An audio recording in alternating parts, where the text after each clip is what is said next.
is Crystal with Pineapple Papers, and welcome back to a May I Scraplift You. Today I am scrap lifting Natalie Dill, I think her name is. She's delightfully crafty on Instagram, and she has a YouTube channel. So I will leave both of those listed down below. So I watched her make this layout. So there is a YouTube video for this particular layout if you want to see her version. Well, the original. Let's go with the original because it's not her version of hers. It's just hers. Because I'm making a version of it. Now, she did have some good advice when she did this. So I put my 2 pieces of paper with the torn ends just like she did. And then she added some white gesso. And I am doing the same it's kind of in a T-ish pattern. But her advice, because we're going to do some liquid mixed media on top of it, when you kind of move the paper around, some of the mixed media goes underneath where those 2 papers meet. So she suggested that you put a little bit of gesso underneath there. And that's exactly what I did. And I just use cheap gesso from Walmart. And I think I've had it for over a year. It's maybe half gone.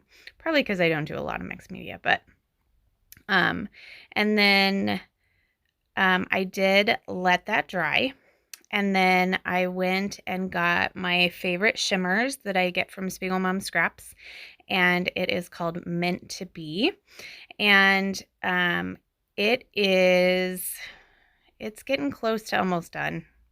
Honestly, it's almost gone. So I have to add quite a bit of water. You saw me just pour it on the page, and then I'm adding a ton of water to just move those colors around. And this was so like entertaining by itself. So I leave all of it in.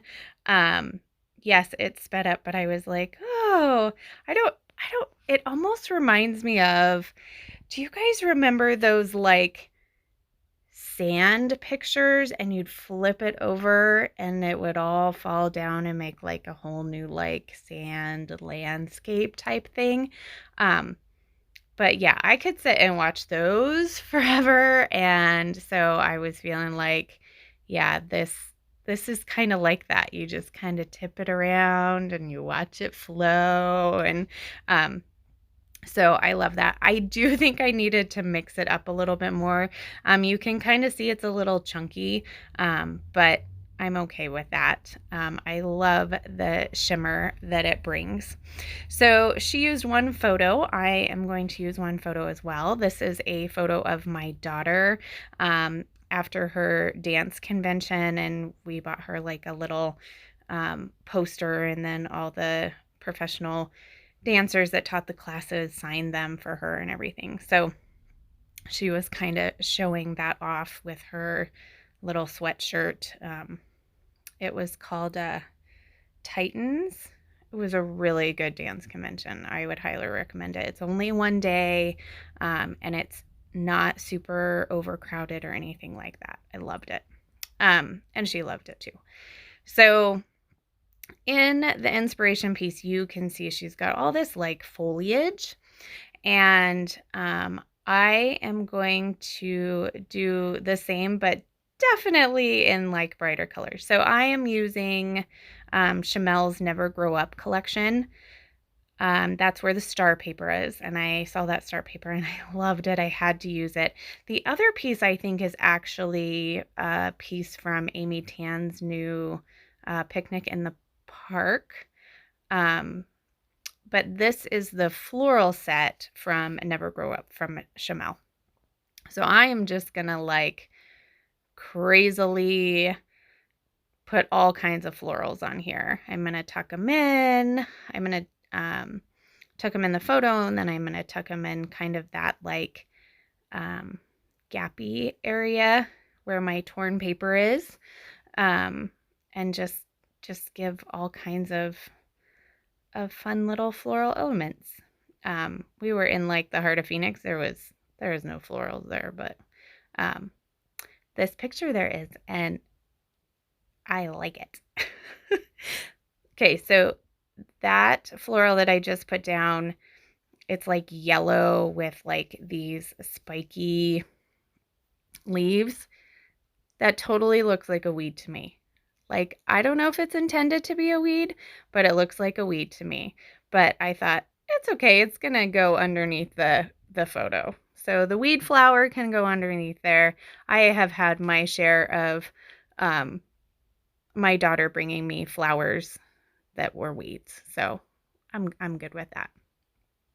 So here I'm going to work on my title. She only has one word title, but I'm actually going to use two. I have these Chamel stickers that say dance, and then I'm not sure where the pink love comes from. So my title is going to be Love Dance, which she totally does. And since I pulled in a couple, or that thicker sparkly sticker, I decided to pull in some stars as well to go with the stars on the background paper. If the other package of thickers had something, I probably would have added that too, but it didn't. It was just words. So, and I am topping it off with these amazing Spiegelmom scrap sequins called Gypsy Soul, and they were created by my friend Christina, and they are just gorgeous, like gorgeous. I was like, okay, I'm so glad we got two packages of these. Because they're just amazing. So I just add a few dots of my Nuvo Deluxe adhesive, and then I just randomly pick up a couple of sequins and snuggle them in using my crystal katana, which is by far my favorite tool to pick up sequins with. It just works amazingly. So I am going to leave Natalie's information in the description box below. Please head over and give her some love. She does some amazing work, and I was glad to find her. So I hope you are taking the month of May as well, and getting tons of inspiration out there and scrap lifting those who are inspiring you. Yeah, it's just super sweet, I think. If you have any questions or you just want to chit chat, I pretty much answer all of my comments. I definitely read them all. So that's going to do it. So remember to wear your crown. We'll see you tomorrow. Bye.